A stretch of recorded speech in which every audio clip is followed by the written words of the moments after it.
آپ کو معلوم ہے کہ ایک مکڑی بچے پیدا کرنے کے بعد بچوں کے باپ کو قتل کر دیتی ہے۔ جدید سائنسی تحقیق نے یہ بات پروو کی ہے کہ ایک مادہ مکڑی بچوں کو پیدا کرنے کے بعد وہ جو بچوں کا باپ نر مکڑی ہوتی ہے اس کو قتل کر کے گھر سے باہر پھینک دیتی ہے۔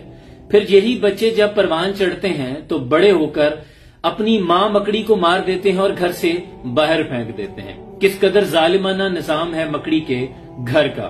اب آ جائیں قرآن کریم کی سورہ العنکبوت پر۔ عنکبوت عربی میں مکڑی کو کہا جاتا ہے۔ کیا وجہ ہے، کیا حکمت ہے کہ اللہ نے پوری سورت کا نام ہی مکڑی کے نام پر رکھ دیا اور قرآن کریم میں فرمایا کہ گھروں میں سب سے زیادہ کمزور گھر مکڑی کا ہے اگر انسان علم رکھتے۔ اب اس میں حکمت کیا پوشیدہ تھی؟ جدید سائنسی تحقیق نے یہ ثابت کر دیا ہے کہ جب کمزور گھر کا خیال آتا ہے تو میں نے بھی پڑھنے سے پہلے یقیناً آپ بھی یہی سوچتے ہوں گے، اس کے جالے کی طرف اشارہ جاتا ہے کہ اس کا ظاہری جالا اس قدر کمزور ہے کہ اسے کہا جا سکتا ہے کہ اس کا گھر بڑا کمزور ہے۔ لیکن تحقیق کے بعد یہ راز کھلا کہ جو مانوی طور پر اس کے گھر کے اندرونی معاملات تھے، جو اندرونی دشمن اور خانہ جنگی کی طرف اشارہ تھا کہ اس کے اندر کتنے راز پوشیدہ ہیں۔ بلا شبہ قرآن کا ہر لفظ زندگی بخشتا ہے۔ جب اس صورت کی مزید تفصیل میں جائیں تو اس صورت میں تمام فتنوں اور سازشوں کا ذکر ہے۔ آغاز کچھ یوں ہوتا ہے، بہت سے لوگ ہیں جو یہ گمان کرتے ہیں کہ اس بات پر چھوٹ جائیں گے کہ ہم ایمان لے آئے اور ان کی آزمائش نہیں ہوگی، اور پھر یوں فرمایا کہ بہت سے لوگ ہیں جو یہ سوچتے ہیں کہ ہم ایمان لے آئے لیکن جب ان پر کوئی آزمائش نازل ہوتی ہے تو اسی آزمائش کو اللہ کا عذاب سمجھ لیتے ہیں۔ اس صورت میں یعنی بہت سے فتنوں کا ذکر کیا گیا۔ اب سوال ذہن میں یہ آتا ہے کہ فتنوں کا مکڑی اور اس کے جالے سے کیا تعلق؟ اس مکڑی کے جالے کو عام نہ سمجھے، اس میں بہت سے راز پوشیدہ ہیں۔ یہ مکڑی کا جالا اپنے دشمن کو کیپچر کرنے کے لیے ہنی ٹریپ بھی ہوتا ہے، اور اس کے جالے کا اشارہ زندگی میں ہمارے لیے بہت سی سازشوں اور فتنوں کی طرف اشارہ ہے کہ یہ زندگی اسی طرح الجھی ہے جس طرح ایک مکڑی کا جالا، اور مکڑی کی اپنی زندگی جس کے بارے میں آپ کو بتا چکا ہوں۔ اب سورہ نمل کی طرف چلیں، یعنی قرآن کی ایک ایک جو سورہ ہے اس میں کتنے راز پوشیدہ ہیں، اللہ نے نام بھی رکھا ہے تو کتنی حکمتوں کے ساتھ۔ سورہ نمل، نمل عربی میں چیونٹی کو کہا جاتا ہے۔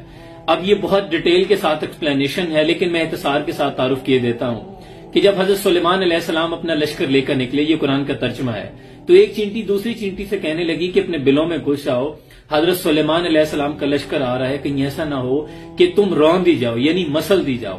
حضرت سلیمان علیہ السلام کو چونکہ زبانوں پہ عبور تھا، انہوں نے چینٹی کی آواز کو سن لیا اور اپنے لشکر کی ڈائریکشن کو چینج کر دیا۔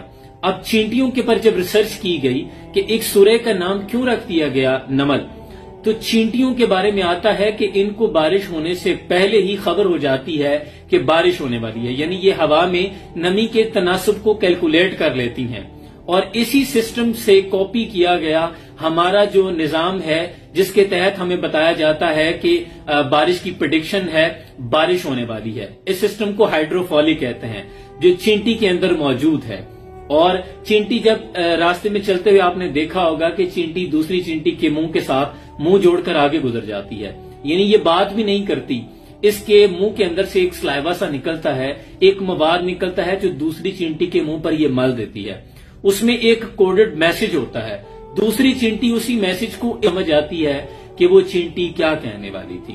یعنی یہ قرآن کی جو سورہ ہیں اس میں اس قدر حکمتیں پوشیدہ ہیں کہ انسان کی عقل دھنگ رہ جائے، اسی لیے حکم دیا گیا کہ غور و فکر کیا کرو، غور و فکر کے ساتھ قرآن کو پڑھا کرو۔ لیکن ہمارے معاشرے میں ہمیں بچپن سے یہی بتایا گیا کہ قرآن کو پڑھنے سے ثواب ملتا ہے، ایک حرف کے بدلے 10 نیکیاں ہیں، اتنا پڑھیں گے تو اتنا ثواب ہوگا۔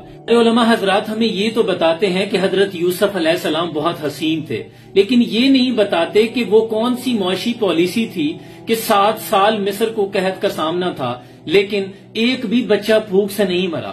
ہمیں یہ تو بتایا جاتا ہے کہ حضرت سلیمان علیہ السلام کو اتنی دسترس تھی کہ جنات بھی ان کے تابع تھے، لیکن یہ نہیں بتایا جاتا کہ آپ کا ملک فلسطین جو کہ ایک انڈسٹریل اکانومی تھی اور ملکہ بلقیس کا ملک یمن ایک زرعی اکانومی تھی، ایگریکلچر اکانومی تھی، تو آپ نے فلسطین اور جو یمن تھا اس کے مابین ایک کانٹریکٹ سائن کیا تھا کہ اپنی سوسائٹی کو بہت خوشحال کر دیا تھا. ہمیں یہ تو بتایا جاتا ہے کہ حضور اکرم صلی اللہ علیہ وآلہ وسلم کے یہ کمالات تھے، آپ اس قدر حسین تھے، اور یقیناً بچوں کو یہ علم ہونا بھی چاہیے، لیکن ساتھ میں یہ کیوں نہیں بتایا جاتا کہ ایک ایسا معاشرہ جس کی طرف آپ کو معلم بنا کر بھیجا گیا، جہاں چھوٹی چھوٹی بات پر لوگ قتل و غارت کر دیا کرتے تھے، سروائیول کر رہے تھے، زندگی جینے کے لیے غلہ بھی نہیں تھا، لیکن ایک ایسی فلاحی مدینہ کی ریاست کا قیام کیسے ممکن ہوا کہ جس میں زکوٰۃ لینے والا کوئی نہیں بچا؟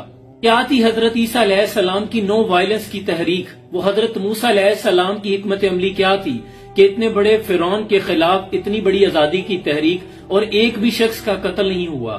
یہ بہت سی چیزیں ہیں جو سمجھنے کی ضرورت ہے.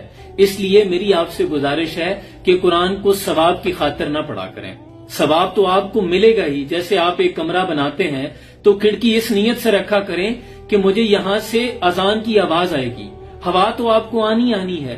آپ کو نیتوں کا ثواب ملے گا کہ میں نے قرآن کو سمجھنا ہے، پھر اپنی زندگی میں اس کو امپلیمنٹ کرنا ہے. جیسے حضرت اشفاق فرماتے ہیں کہ اگر کسی فیصلے کی گھڑی آ جائے، نوبت یہاں تک آ جائے کہ آپ کو قرآن پہ ہاتھ رکھ کے فیصلہ کرنا پڑے، تو پھر قرآن پہ ہاتھ رکھ کے فیصلہ نہ کیا کریں، قرآن کو کھول لیا کریں. آپ کو قرآن بتا دے گا کہ فیصلہ کیسے کرنا ہے. تو اس کا ایک ایک لفظ انسان کو زندگی بخشتا ہے.